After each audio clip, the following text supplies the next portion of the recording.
Le communiqué de la CEDEAO. Suite aux événements qui se sont produits dans notre pays, la CEDEAO a publié un communiqué dont la teneur suit. Communiqué sur les manifestations récentes en République togolaise. ECOWAS, commission de la CEDEAO.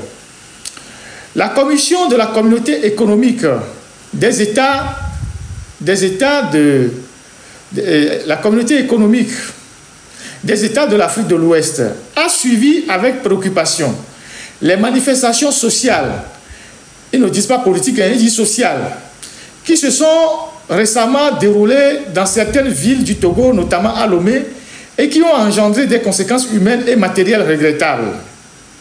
Dans l'intérêt de la cohésion sociale, la commission de la CEDEAO lance un appel à la retenue et exhorte toutes les parties prenantes à privilégier le dialogue en vue d'un climat socio-économique et politique apaisé et propice au développement. La commission de la CEDEAO exprime sa compassion et reste disponible à apporter sa contribution aux efforts de préservation de la paix sociale en République togolaise. Signé, fait à Abuja le 30 juin 2025. Bon, le président de la commission n'a même pas pris la peine de signer.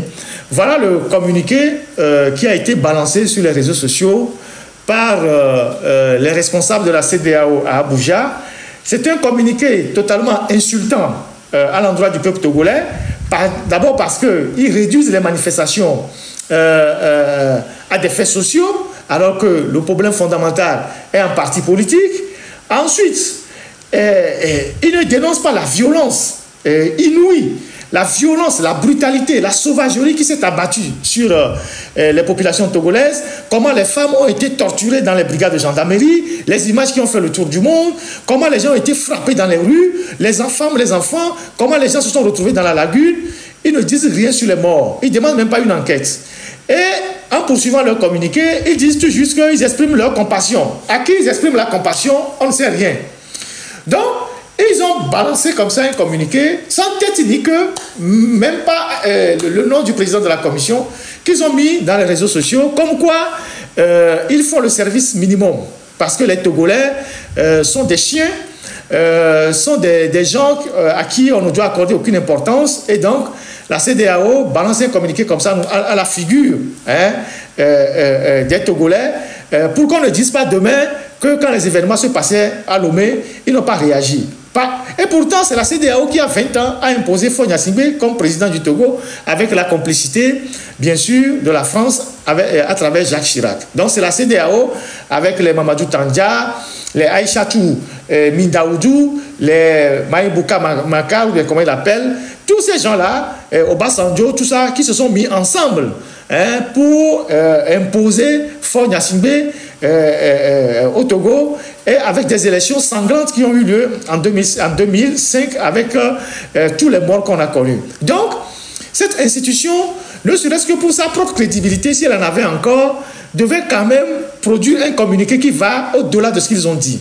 Mais, je vais vous dire pourquoi ils font ça. Ouais, Ibn Chambas, voilà un autre corrompu. Voilà, j'ai oublié lui là, c'est un cas corrompu jusqu'aux os. Ibn Chambas, c'est ça. Et donc, vous savez, Faure Gnassingbé, je l'ai expliqué la dernière fois dans une interview que j'ai accordée au journal de la LFI Insoumise, comment Faure progressivement a affaibli la CEDEAO et a semé le trou dans la CEDEAO tout en ayant un pied toujours dedans et un pied dans la US, histoire de préserver son pouvoir. Et donc, aujourd'hui, Faure a réussi à noyauter la CEDEAO. Je vais vous montrer la photo de deux dames.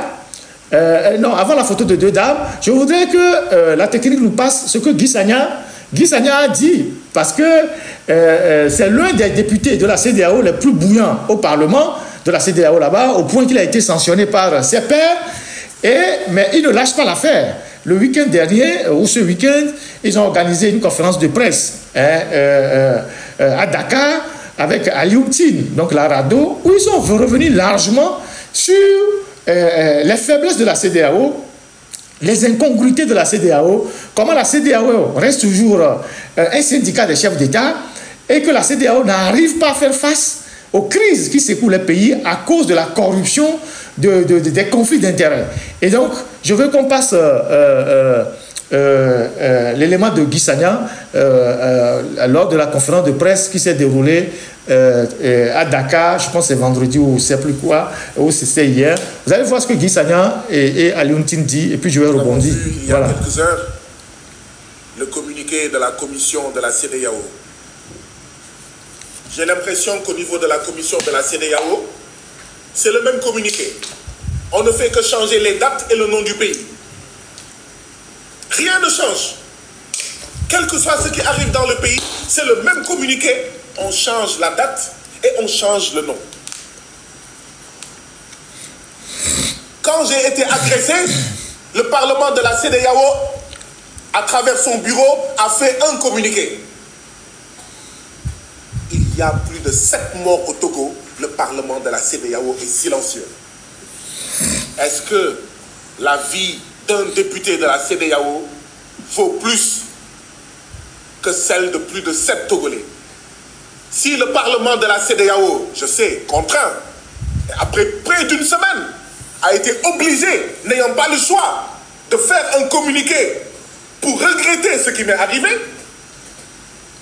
mais comment il peut y avoir au moins 7 morts au Togo et le Parlement de la CEDEAO se tait? Comment il peut y avoir plus de 7 morts au Togo et la commission de la CEDEAO ne dénonce pas, ne critique pas, n'exige pas? Voilà ce qu'on appelle la CEDEAO des chefs d'État. Voilà ce qu'on appelle la CEDEAO des présidents. Voilà pourquoi nous nous battons. Certains, comme le doyen Alioune Tine, depuis plus longtemps que nous autres, pour la CEDEAO des peuples. Parce que ce communiqué de la commission de la CEDEAO, ce n'est pas la CEDEAO des peuples. C'est une CEDEAO qui est complice d'un dictateur qui s'appelle Faure Gnassingbé. C'est une CEDEAO qui est complice du fait que chaque jour, on ramasse des corps dans la lagune au Togo, à Lomé. C'est tout simplement inacceptable. C'est tout simplement scandaleux. Oui, je dénonce bien entendu, après avoir dénoncé mon Parlement, le Parlement de la CEDEAO, je dénonce la commission de la CEDEAO. Je dénonce la conférence des chefs d'État de la CEDEAO, qui se tait.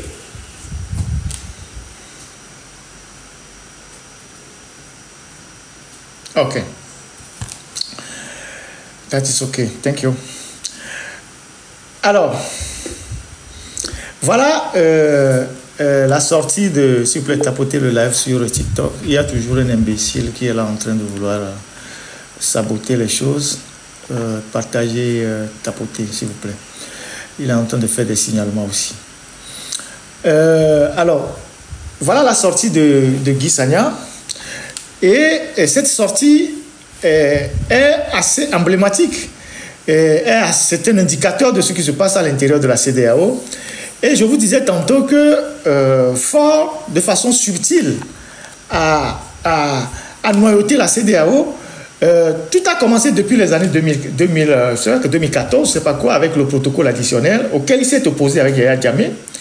Et quand Yaya Jammeh est tombé, il n'y avait que le Togo seul. Le protocole additionnel devait quand même permettre d'imposer, d'harmoniser les mandats à l'intérieur de la CEDEAO. Et le Togo a mené ce combat contre les autres pays de la CEDEAO. Et il a été rejoint par Alassane Ouattara, qui lui aussi lorgnait un 3e mandat, et en plus par Macky Sall, qui ont servi d'appui à Faure Gnassingbé pour affaiblir la CEDEAO parce qu'ils avaient eux-mêmes leur propre agenda de rester au pouvoir. Alassane Ouattara, ça a marché pour lui. Comment appelle-t-on? Macky Sall, ça n'a pas marché pour lui. Et donc, cet activisme du Togo au sein de la CEDEAO qui a entraîné les autres pays à le suivre a fondamentalement agacé le Nigeria. Mais comme le Nigeria a perdu de son leadership, ils se sont dit, bon, on les laisse comme ils veulent, ils n'ont qu'à se débrouiller. Et donc, la CEDEAO a évolué de crise en crise. Et après, il y a eu les problèmes qui ont engendré la US et tout ce que vous savez. Aujourd'hui, Faure, de façon subtile, a mis ses pions au sein de la CEDEAO qui le renseignent de tout ce qui se passe, qui lui disent quel pays dit quoi, qui doit faire quoi. La première personne, c'est Memunatu Ibrahima. Elle est à la tête du Parlement de la CEDEAO. Si on peut passer sa photo.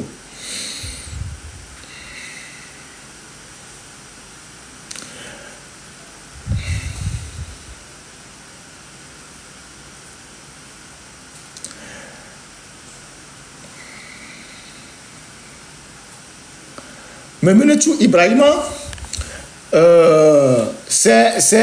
tout le monde la connaît. Elle est une des baronnes de UNIR. C'est une très proche de Faure Gnassingbé. Et voilà, elle était pendant longtemps députée à Guérenkouka. Elle a été ministre. Elle était proche de Yadema. Elle est proche de Faure Gnassingbé. Et c'est elle qu'ils ont trouvé pour aller mettre à la tête du Parlement de la CEDEAO. Et c'est d'ailleurs avec elle que Guy Marius Sagna a eu les accrochages le jour où il est intervenu. Donc, en étant au Parlement de la CEDEAO là-bas, vous savez, les gens qui se retrouvent à la CEDEAO, c'est des députés, les gens, il y a certains qui n'ont pas grand-chose. Hein. C'est eux qui viennent comme observateurs dans nos pays. Et avant de repartir, on leur tend des enveloppes. Et dès qu'on leur donne des moyens, ils disent oui, les élections se sont bien passées, les irrégularités ne sont pas de nature à changer le vote. C'est eux ça. Donc, il n'est pas exclu aussi qu'au sein du Parlement de la CEDEAO, de temps en temps, des gens soient approchés par certains régimes qui graissent leurs pattes pour que ces individus-là se taisent sur les problèmes que rencontrent certains pays. Parce qu'en Afrique, généralement, la corruption est rampante et elle a infiltré toutes les institutions. Donc, on apporte de l'argent aux gens et les gens prennent de l'argent et puis après, ils se taisent. Donc, Memunetchou et Ibrahima, membre influent de UNI, très proche de Faure Gnassingbé, c'est elle aujourd'hui qui dirige le Parlement de la CEDEAO.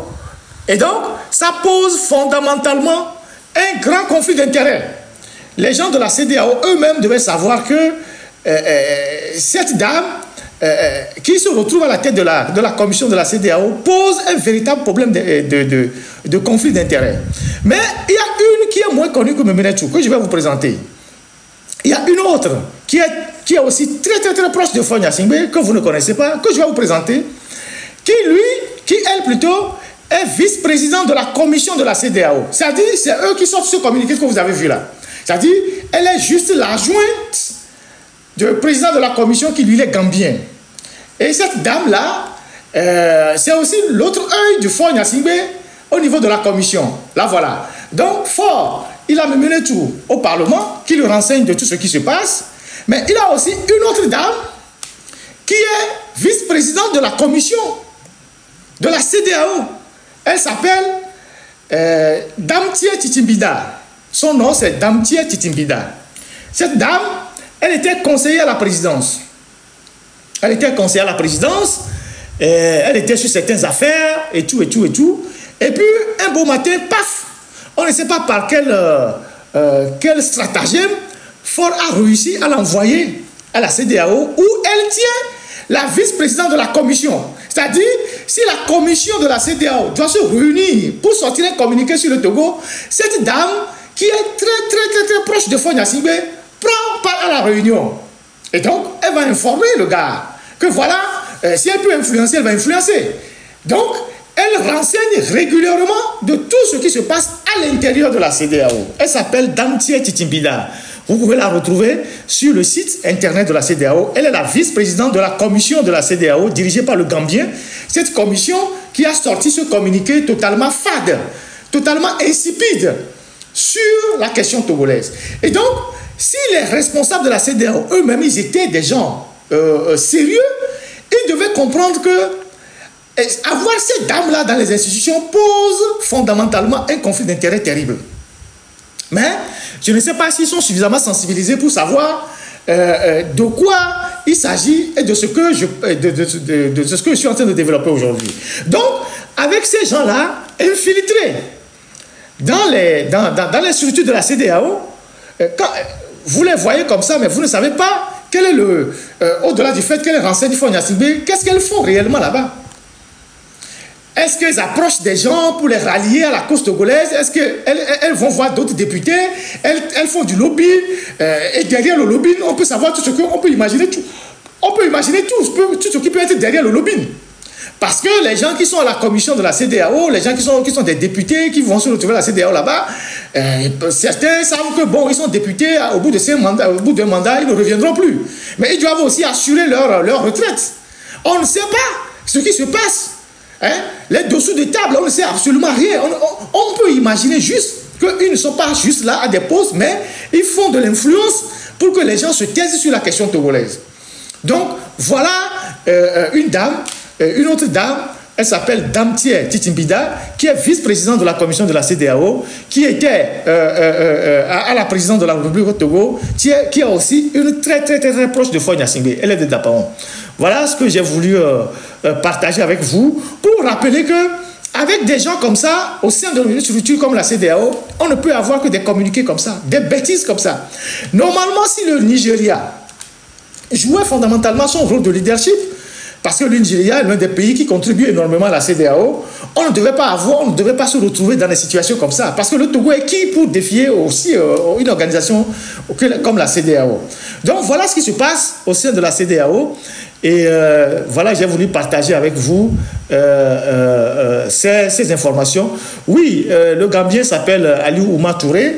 Je le connais et voilà, j'ai des gens avec qui je parle qui sont dans la commission et je sais ce que les gens pensent de la commission de la CEDEAO, de ce que le Togo fait au sein de la CEDEAO et je ne comprends pas leur impuissance parce qu'ils savent très bien que le Togo est en train de foutre le bordel, mais ils sont impuissants parce qu'eux-mêmes ils se sont compromis.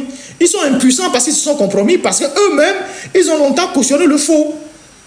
Ils ont longtemps cautionné le faux, ou certains sont liés, peut-être par le Togo, parce qu'entre-temps, ils ont eu des faveurs. Donc aujourd'hui, les gens sont incapables de dire la vérité, de trouver les termes justes pour dire la vérité. En dehors des gens comme les Guy, Mario Sagna, tout le reste là, les gens sont tout comme ça. Quand on amène un problème du Togo, les gens font comme ça, ils ferment les yeux ou bien tout le regard ailleurs, comme si ça ne les concerne pas. Genre, signez vite un communiqué, puis on va balancer, on va partir. Donc voilà ce qui se passe. Au niveau de la CEDEAO que j'ai voulu vous présenter après ce communiqué insultant à l'endroit du peuple togolais que la CEDEAO a publié sans faire aucune mention des gens qui sont morts, les blessés, la violence qui s'est abattue sur les manifestants et surtout même comment les femmes ont été traitées au cours de ces derniers mois lors des manifestations. Donc voilà ce que j'ai voulu partager avec vous par rapport à la CEDEAO,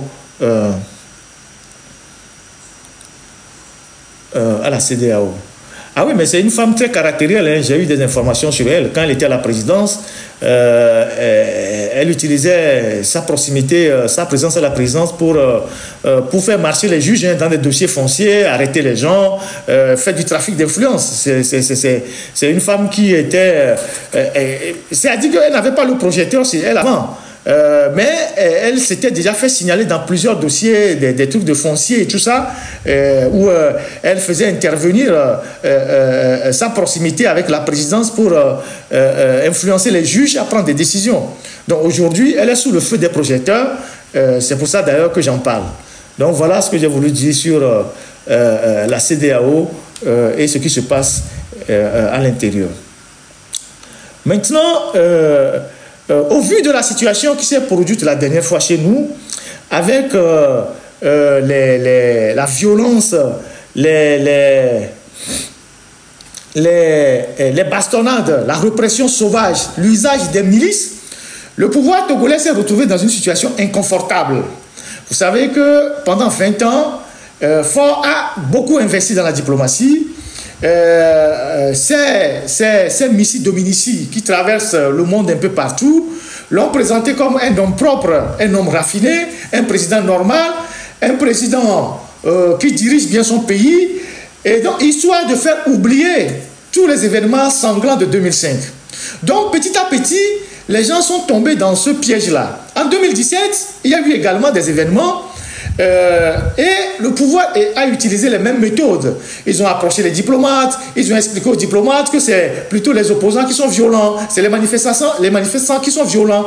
Voilà. Ils ont fabriqué des documents pour montrer à la communauté internationale que ceux qui étaient derrière le soulèvement de 2017 étaient des gens qui avaient des réseaux terreau derrière eux, ils ont eu des financements de tel pays. En tout cas, ils ont monté des dossiers qu'ils ont distribués partout et ça a fait mouche.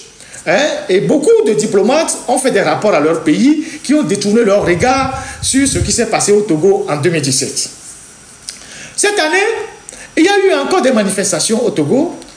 Et comme chasser le naturel, il revient toujours au galop, il a fallu que le pouvoir de Faure Gnassingbé soit juste un peu secoué, qu'il sorte les griffes.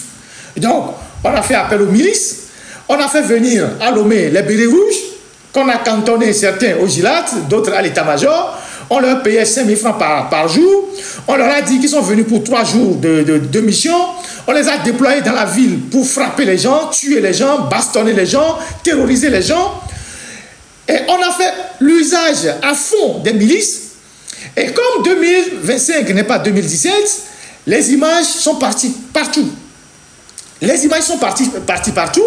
Et en moins de 24 heures, l'image du président soft, du président normal, du président propre, du président plus ou moins compatissant qu'on présentait de force s'est effondré. Le vernis est tombé. Comme si une pluie est tombée et puis le fond de teint qui est sur le visage de la femme s'est décoloré totalement. Et donc, on revoit le visage du dictateur, de celui-là qui n'a pas de difficulté à faire tuer son peuple pour le pouvoir, de celui-là qui a la main lourde à l'endroit de son peuple, de celui-là qui est capable d'utiliser les méthodes fortes pour réduire son peuple au silence. Et donc, les informations qui sont parties, le relais massif des médias, les vidéos qui sont parties, ont mis le régime énormément en difficulté. Donc, la semaine qui est passée, l'ONU les a interpellés à travers une vidéoconférence par 2 fois sur les violences qui se sont abattues sur les manifestants, l'usage effectif aussi des milices. Et en retour, qu'est-ce que le pouvoir fait? Il essaye comme d'habitude de désinformer, de traficoter les informations, de renverser la charge des responsabilités en disant oui, peut-être que les vidéos c'est l'intelligence artificielle, les gens qui sont sortis sont violents, les gens font, il n'y a pas eu de milice, au point que même la haute autorité de l'audiovisuel, la HAC, qui est devenue un instrument du pouvoir pour réprimer la presse indépendante, puisque les membres de la HAC sont tous des militants de UNIR en violation des textes, il y a certains même qui vont aux réunions d'UNIR, ont convoqué les journalistes pour leur demander de donner la preuve de l'authenticité des photos et de démontrer qu'effectivement il y a des milices, où on ne doit pas dire des milices, qu'on doit dire c'est des gens, des conneries. En tout cas, je réserve un dossier spécial pour les gens de la HAC, comment ils font les bêtises là-bas, comment ils vont chercher de l'argent chez des barons pour fermer les journaux, comment ils sont corrompus là-bas. Je réserve un dossier spécial pour eux, puisqu'ils sont même hors mandat, et depuis, ils sont là à faire des bêtises, à participer au musellement de la presse. J'en parlerai, ce n'est pas le sujet du jour. Donc, ils ont mis la HAC en branle, qui a convoqué 4 journaux pour les menacer, les intimider, leur dire oui, les photos ne doivent pas être publiées, machin, tout ça. À part les journaux, ils ont tous leurs activistes qui sont sur les réseaux sociaux avec les faux comptes, naturellement, comme c'est des faussaires, ils ne veulent pas s'afficher, ils ne veulent pas avoir le visage à découvert, ils font des conneries, ils racontent des conneries, et ils font des publications, des comptes publications, où ils essaient de discréditer les activistes. Et comme là-bas aussi ça ne prend pas, ils ont maintenant invité les diplomates. En 2017, ils avaient aussi invité des diplomates pour noircir ceux qui se sont levés au Togo pour demander plus de liberté, plus de démocratie et plus de justice sociale. Cette année, ils ont fait pareil. Et qu'est-ce qu'ils font? Ils prennent 6 ministres et ils ont invité les diplomates. Je vous laisse écouter ce qu'ils ont fait et le reportage de la TVT.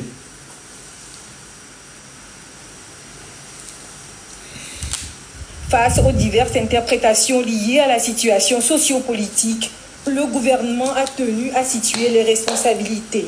Une rencontre d'échange a été organisée à Lomé avec le corps diplomatique accrédité au Togo. L'occasion pour le ministre de l'administration territoriale de replacer les faits dans leur contexte exact, tout en rappelant les dispositions légales encadrant les manifestations publiques dans le pays.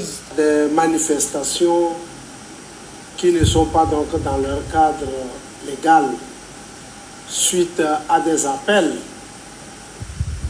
à la violence, à des appels de troubles à l'ordre public et même de vandalisme et de soulèvement. Et pourtant, le gouvernement avait pris soin, depuis le 19 juin, de rappeler les règles qui régissent toutes sortes de manifestations publiques pacifiques. Mais nous avons été en effet surpris par la violence qui s'établissait donc ces jours-là. Ces échanges francs et transparents ont permis aux ambassadeurs, diplomates et consuls d'être mieux informés sur les tenants et aboutissants de la situation, ainsi que sur les motivations des décisions prises par les autorités. Nous sommes entretenus avec les missions diplomatiques accréditées au Togo pour leur expliquer ce qui prévaut dans notre pays, situation de calme, de stabilité. Les activités se déroulent normalement, les examens nationaux se déroulent à la perfection, les commerces ouvrent, l'administration est ouverte. On n'a pas un pays en tension comme le présentent certains médias internationaux qui passent leur temps à décliner la sinistrose. Ces diplomates vivent à Lomé, ils constatent que les vols internationaux atterrissent à Lomé tous les jours. C'est un pays en paix et stable. Le gouvernement a par ailleurs réaffirmé son attachement à la paix sociale et au respect des libertés fondamentales. Il a rassuré les représentants des missions diplomatiques sur le climat général de sérénité et de sécurité qui prévaut dans le pays. Ok.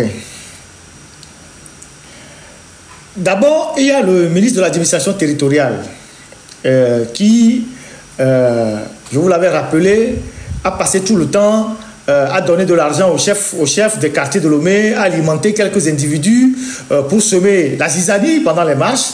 Il ne le dit pas devant les ambassadeurs, que lui-même, il est un fauteur de troubles. Je parle du ministre Awaté, que lui-même, son ministère, ses bureaux servent à rassembler les gens, à donner de l'argent aux gens pour faire des conneries, et que c'est lui aussi en partie qui gère aussi les marabouts qui arrivent et tout ça.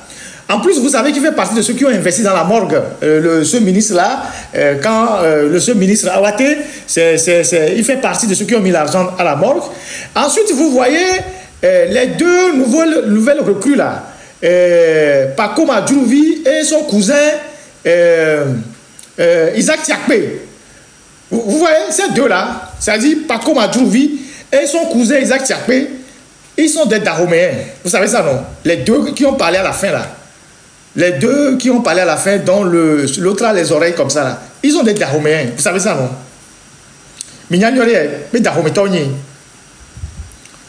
Ce n'est pas par hasard qu'à la fin, c'est à eux qu'on a remis les micros. Les gens du RPT ne font rien sans rien. Ce n'est pas par hasard qu'à la fin, c'est aux deux là qu'ils ont remis le micro. Ils ont tous de Koumé et de Bida, vous savez ça, non? C'est leurs mères qui sont togolaises. Vous savez ça? Voilà. Donc, c'est des gens comme ça qu'on utilise pour raconter des conneries. Pour raconter des conneries. Et vous entendez ce que Isaac Tiakpé raconte, que les activités se sont déroulées normalement, que tout se passe normalement. Alors que pendant 3 jours, la ville de Lomé ressemblait à une ville morte. Le grand marché, qui est le poumon de l'économie nationale, n'a pas fonctionné. Même le 4e jour, le grand marché n'a pas fonctionné. Mais voilà quelqu'un qui, soi-disant, était de l'opposition. Et depuis qu'on lui a trouvé un strapontin de ministre, je ne sais même pas si c'est un ministère ou c'est un... je ne sais pas quoi. Et pour lui permettre de vivre un peu, il vient raconter des inepties. En accusant les médias sociaux de faire de la surenchère, de faire ci, de faire ça. Il ne dit rien sur les violences. Il ne dit rien sur les milices. Il ne dit rien sur la manière dont les femmes ont été torturées dans les brigades de gendarmerie. Mais ces deux-là, ces deux zozos-là, Adjouvi et Isaac Tiakpé, ils sont restés longtemps en France. Adjouvi était même maire adjoint à Évry, Courcouronne, avec Manuel Valls. Quand on fait des manifestations en France, c'est comme ça que ça se passe. Mais quand il est arrivé au Togo, dans la saleté togolaise, un pays sans institutions, sans infrastructure, comme ils trouvent leur part, voilà les conneries qu'ils racontent. Adjouvi que vous voyez là, il a fait rentrer son enfant à Lomé. Parce que la plupart de certains barons ont fait rentrer leurs enfants pendant ces vacances parce qu'ils craignent que les gens de la diaspora s'en prennent à leurs enfants. Plusieurs enfants de barons sont rentrés actuellement à Lomé. Et l'enfant d'Adjouvi est rentré à Lomé. Et l'enfant se plaint même qu'il ne sait pas pourquoi son père l'a ramené à Lomé. Si le Togo était aussi calme qu'il le dit, et que rien ne se passe au Togo, pourquoi ils font rentrer leurs enfants à Lomé proche d'eux pour les protéger? Voilà des irresponsables. Donc, ils ont rassemblé les ambassadeurs pour leur raconter des inepties. Et il y a un ambassadeur qui leur est rentré dedans en leur disant, je ne vais pas citer son nom, que ça fait 2 ans que je suis au Togo. Et pendant les 2 ans que je suis au Togo, on n'a jamais autorisé l'opposition à faire une manifestation normale. C'est un ambassadeur d'un pays occidental qui leur a dit ça. Que ça fait 2 ans que je suis au Togo. Et que j'observe. Et pendant les 2 ans que je suis au Togo, on n'a jamais donné une suite favorable à une demande de manifestation de l'opposition. Et là, le ministre de la Sécurité a bondi sur l'ambassadeur. Bon, pas pour l'arrêter, hein. Il a surgi en disant non, que l'ambassadeur ne doit pas dire ça avec un ton sentencieux et tout, que non, que les militants de l'opposition manifestent quand ils demandent l'autorisation, on les permet de manifester, en racontant des histoires. Vous, monsieur Madjoulba, vous êtes resté pendant 18 ans ambassadeur en France, en couvrant aussi Rome, Israël, le Luxembourg, et je pense que vous avez 5 pays. Votre frère a été assassiné dans des conditions extrêmement troubles, dont la vérité n'a jamais rejailli.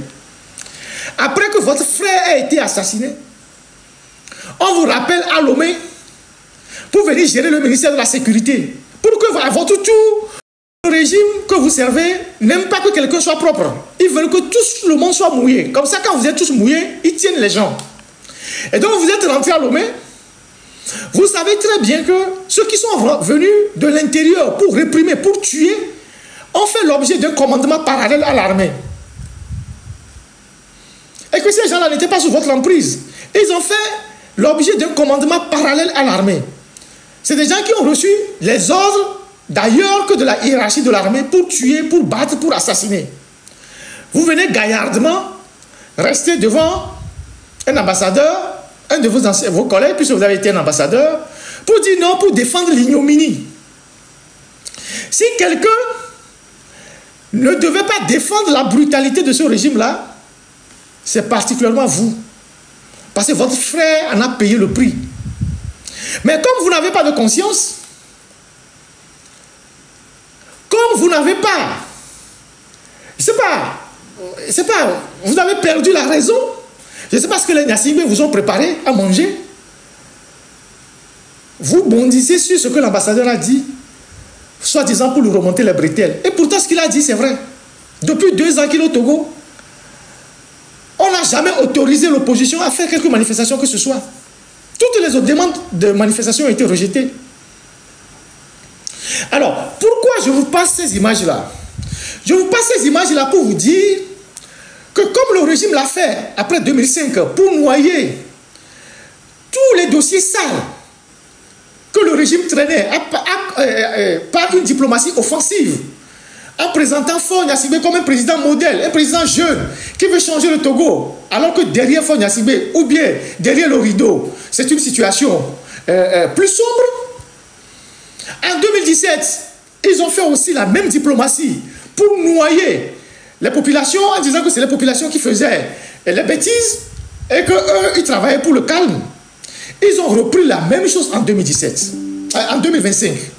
Et donc, nous ne devons pas les laisser faire.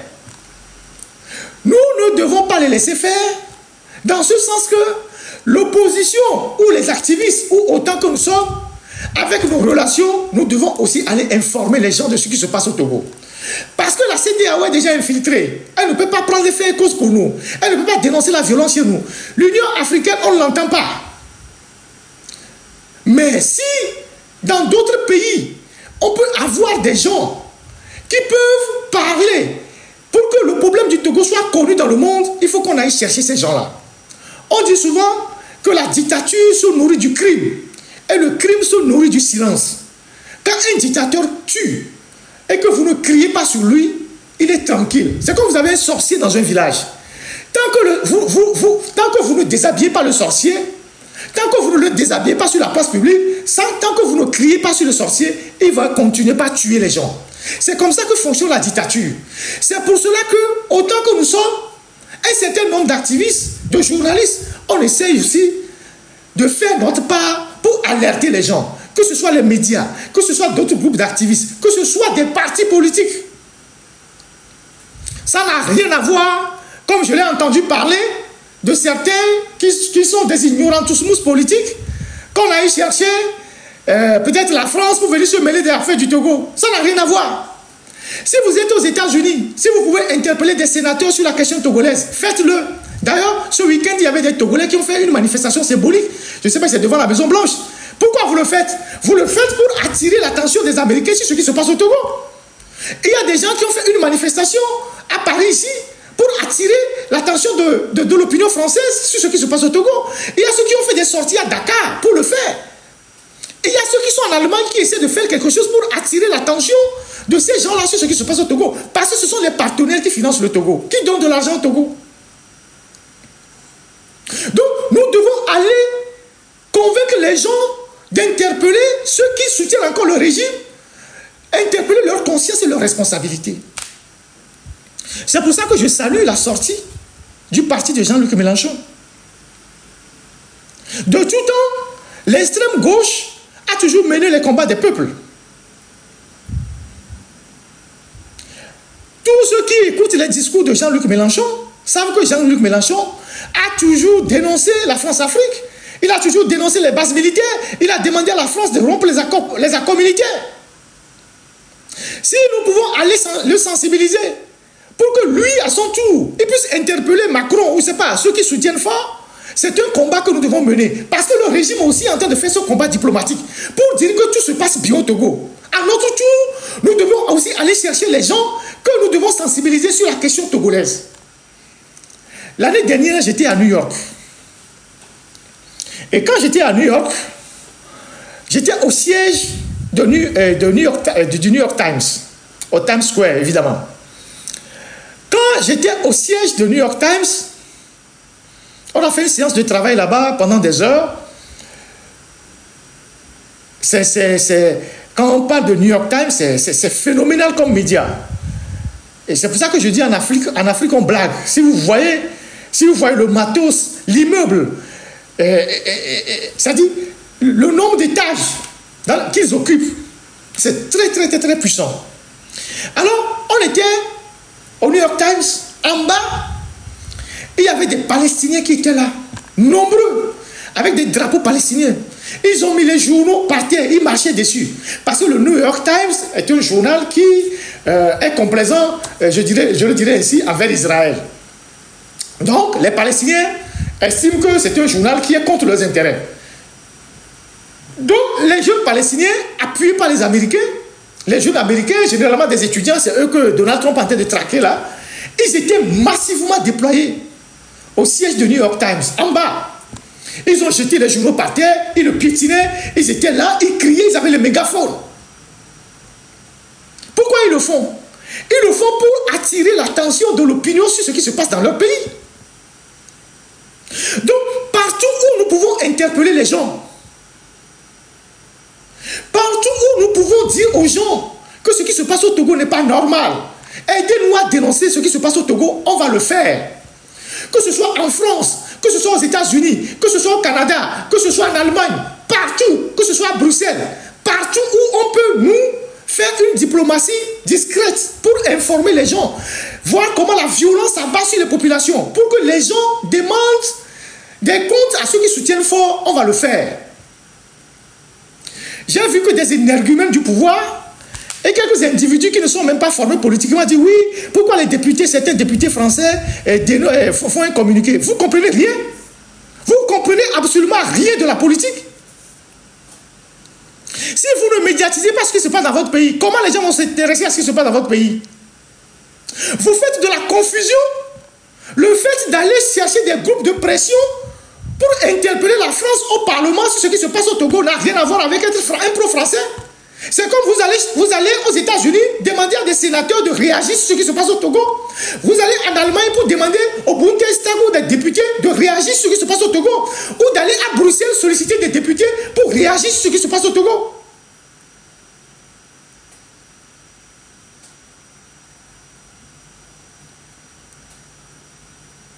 Il y a beaucoup de gens qui ont encore besoin de formation politique. Hein.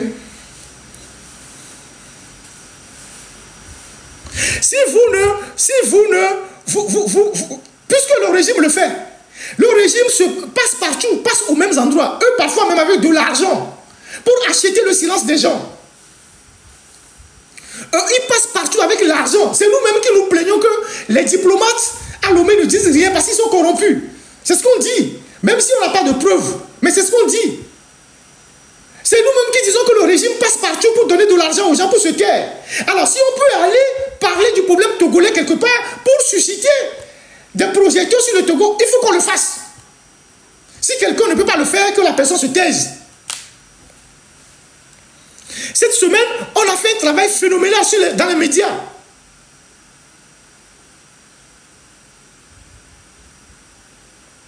On a fait un travail phénoménal dans les médias. Vous pensez que les médias se sont intéressés au Togo comme ça? Il y a 180 pays dans le monde. Le Togo est un pays minuscule quelque part. Le Togo, c'est un petit pays minuscule quelque part. Ça n'intéresse personne. Mais il faut que des gens aillent dire, voilà ce qui se passe, aidez-nous. Une fois que ce sont des faits qui sont réels, ces médias vont nous accompagner.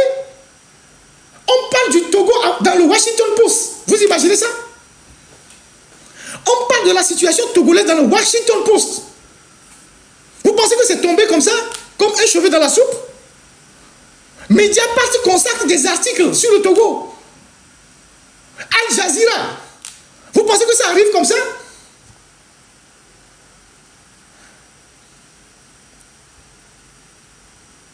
On a sensibilisé les députés sur la violence qui se bat aujourd'hui au Togo. On écrit des lettres aux gens. On est en train de secouer les gens. Puisque le régime fait pareil. Puisque le régime fait pareil. Vous pensez qu'ils ont rassemblé les diplomates à Lomé, pourquoi? C'est pour les conditionner. C'est pour leur dire que rien ne se passe au Togo. Comme Isaac Tiakpe le dit, que le pays est normal. Alors si nous on se tait, on ne dit rien. En 2017, c'est comme ça qu'ils ont tué le mouvement de révolution. Ils ont fait des documents qu'ils ont partagés à tous les chefs d'État de l'Afrique de l'Ouest en disant que derrière la révolution, il y avait une menace religieuse. Ils ont sorti des documents. C'est des gros dossiers comme ça qu'ils ont partagés à tous les chefs d'État. C'est comme ça qu'à un moment donné, certains se sont rétractés sur la question togolaise. Alors, pourquoi on va rester comme ça, les bras croisés, les regarder, dépenser nos millions pour aller faire leur lobbying et nous on se tait pour les regarder? Ceux qui sont aux États-Unis, si vous pouvez faire quelque chose, faites-le. Si vous pouvez interpeller des sénateurs, faites-le. Ceux qui sont au Canada, faites-le. Ceux qui sont en Allemagne, faites-le. Ceux qui sont à Bruxelles, faites-le. Ceux qui sont en France, on va le faire.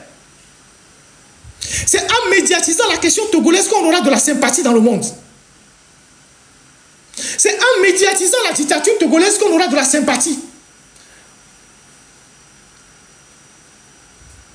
Puisque dans la région, les institutions régionales ne s'occupent pas de nous. La CEDEAO ne dit rien.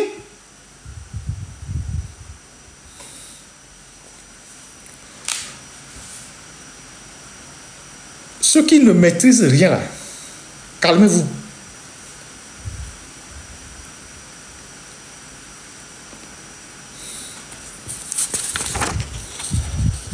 Alors, donc, ce travail qui a été fait a abouti à l'interpellation du ministre des Affaires étrangères de la France à la Commission de l'Assemblée nationale par un député de la LFI, le député du parti de Mélenchon, qui a interpellé le ministre des Affaires étrangères en lui demandant qu'est-ce qu'ils sont en train de faire au Togo. Est-ce qu'il suit les événements au Togo? Puisque la France est un partenaire du Togo. La France a signé les accords militaires avec le Togo. La France fournit les renseignements au Togo. Est-ce que la France fournit des armes au Togo? Alors je vous parle, il y a encore un contrat de fourniture d'armes par la France au Togo. Ça a été mis à jour par notre ami, collègue Thomas Dietrich. Si vous allez sur la page de Thomas Dietrich, avec qui je travaille, il a sorti un nouveau contrat de livraison d'armes et de blindés au Togo par la France. Vous pouvez trouver ça là-bas.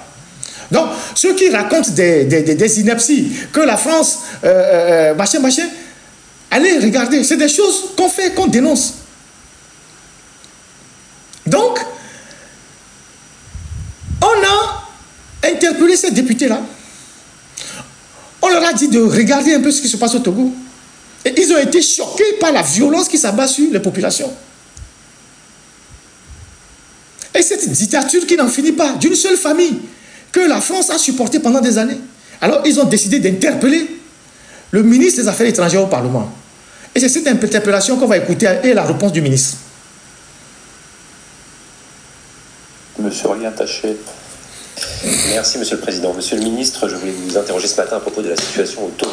Vous savez qu'elle est absolument catastrophique. La jeunesse s'est levée dans ce pays et elle est férocement réprimée. Les manifestations du mois de juin ont donné lieu à 7 morts, plusieurs centaines de blessés, des personnes torturées. Pourtant, les motifs de cette contestation sont tout à fait légitimes. Ils sont contre la vie chère, contre la répression par les autorités et surtout contre les changements constitutionnels qui permettent au chef de l'État, Faure Gnassingbé, de rester président à vie. La France ne s'est toujours pas exprimée, Monsieur le Ministre, je vous en donne l'occasion ce matin, et elle ne s'est toujours pas exprimée, ce qui est d'autant plus grave alors qu'elle a un partenariat de défense avec ce pays. J'aimerais savoir qu'est-ce que contient ce partenariat de défense. Est-ce que nos militaires forment les tortionnaires qui sont actuellement en train de réprimer la jeunesse togolaise? Est-ce que vous comptez, comme Union européenne, suspendre cet accord de coopération? Bruxelles a en effet suspendu toute coopération sécuritaire avec le Togo. Et enfin, la France soutiendra-t-elle la création d'une enquête internationale indépendante sur les crimes commis pendant les 3 journées de répression, ainsi que le demande la coalition Touche pas à ma Constitution? Merci. Merci également. Merci, Monsieur le Président. Monsieur le député Aurélien Taché, nous suivons bien entendu la situation au Togo, en lien avec notre ambassade sur place. Nous sommes bien au fait des manifestations qui s'y déroulent. Nous avons pris acte de la transition constitutionnelle vers la 5e République togolaise, qui s'est achevée le 3 mai 2025. Et appelons l'ensemble des acteurs politiques à un dialogue transparent, inclusif et apaisé. Nous rappelons notre attachement indéfectible à la liberté de manifestation et à la liberté de la presse que nous défendons partout dans le monde. Et s'agissant des allégations de torture, nous appelons les autorités togolaises à faire toute la lumière sur ces accusations. À monsieur... Alors... vous avez entendu la réponse du ministre des Affaires étrangères français. Il s'est juste contenté de la formule diplomatique habituelle. La France condamne, elle reste attachée, elle est ci, elle est ça, elle condamne, elle reste attachée, elle est ci, elle est ça, elle demande un dialogue entre les acteurs. Mais plus loin, il a dit que la France prend acte du changement constitutionnel et salue la transition, quelque chose comme ça, vers la 5e République. Alors, quand vous avez un ministre des Affaires étrangères qui dit que son pays prend acte d'un changement constitutionnel sans le condamner, c'est un aveu que ce pays continue de soutenir le régime qui est en place au Togo. Puisque je viens de vous dire qu'à travers le travail que fait Thomas Dietrich, on a découvert que la France va livrer prochainement encore des blindés et des jeeps au gouvernement togolais, par une commande qui est en cours. Donc, il est clair pour nous, par rapport à cette sortie du ministre français des Affaires étrangères de l'Europe, que la France continue de considérer le régime togolais comme un régime fréquentable.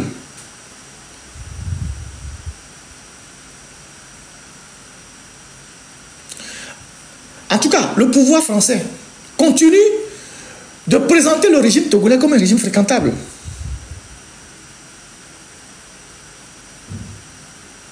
Donc, nous devons éviter d'aller à des conclusions ou de tirer des conclusions qui n'ont rien à voir avec la réalité. La réalité diplomatique est autre chose.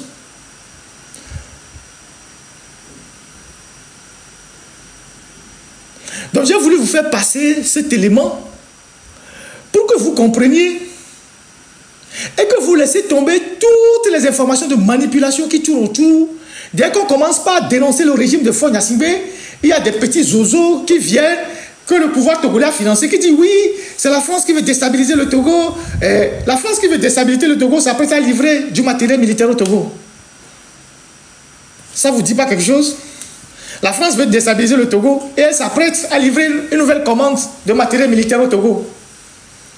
La France est en train de lâcher Faure Gnassingbé. Elle veut lui livrer des armes. Un journaliste parle avec des faits. Et c'est les faits qui permettent de faire une analyse. Et de l'analyse, on tire des conclusions. On ne se fie pas à la rumeur. Ce sont les faits.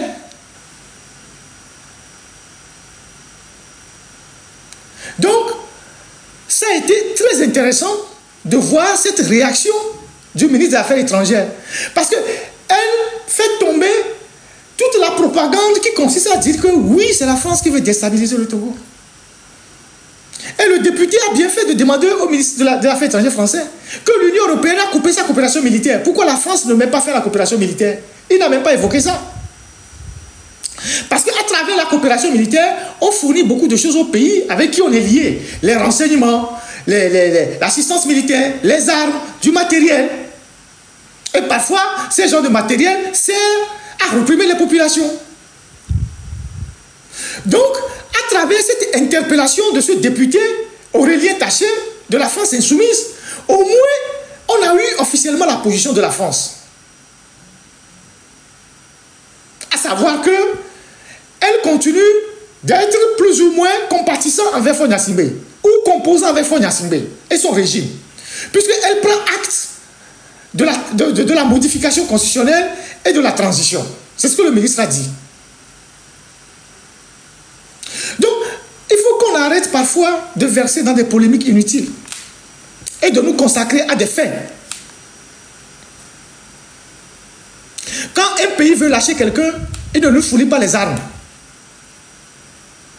Quand un pays veut lâcher un dictateur, il ne lui fournit pas du matériel de guerre.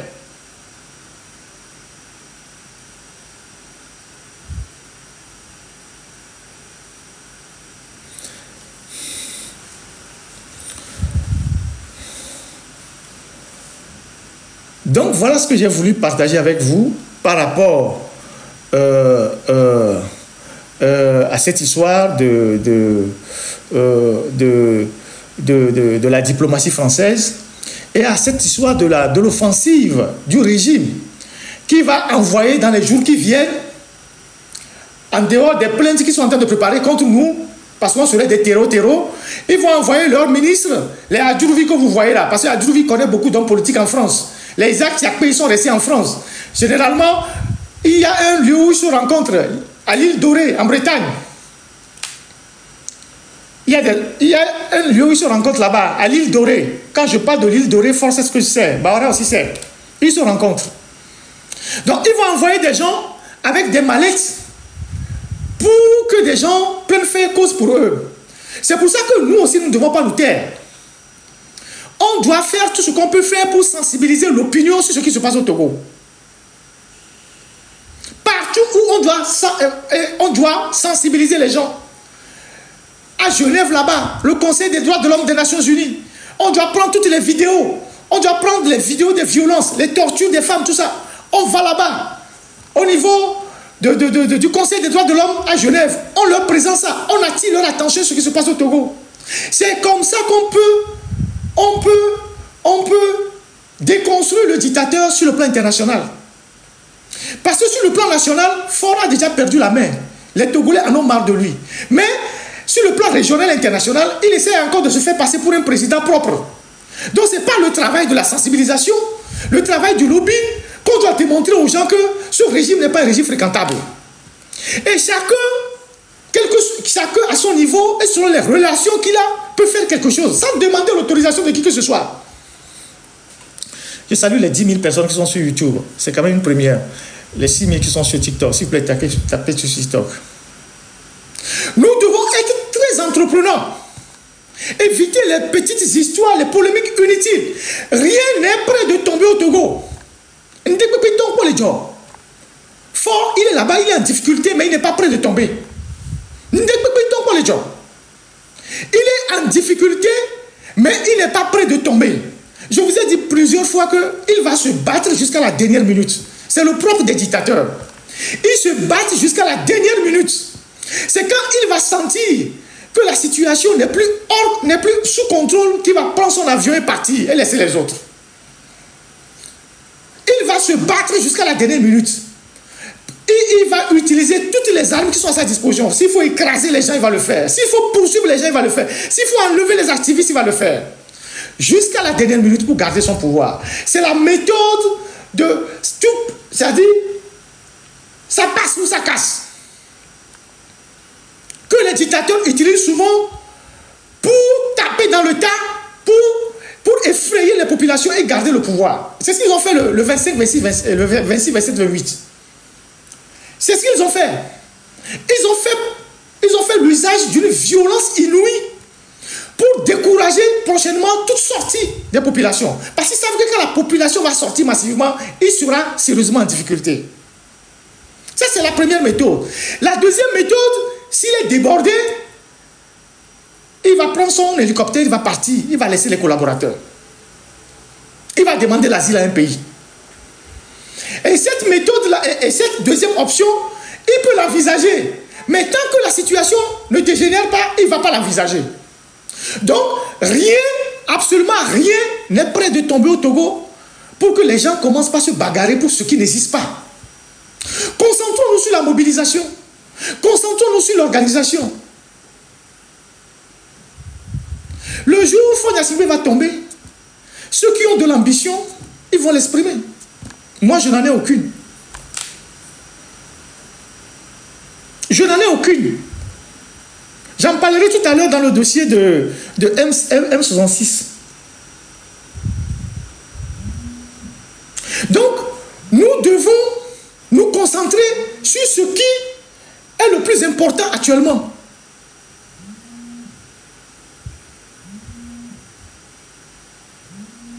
Le ministre des Affaires étrangères français vient de parler. Si tu sais décoder les codes diplomatiques, si tu sais analyser les mots, les phrases, tu comprends que ce n'est pas encore le moment pour eux de lâcher fort. Et comme je viens de vous le dire, il y a une commande de matériel qui arrive. Notre confrère, comme je suis journaliste, Thomas Dietrich a sorti le contrat qui va permettre à une société française de fournir du matériel militaire au régime de Faure dans les jours qui viennent. Vous pouvez aller sur la page de Thomas Dietrich, il a sorti les documents là-bas. Donc, une puissance qui veut lâcher un pays ne lui donne pas des armes, ne lui fournit pas du matériel militaire. Ça, ce sont des faits, ce sont des indicateurs, ce sont des éléments probants. Donc, voilà ce que j'ai voulu dire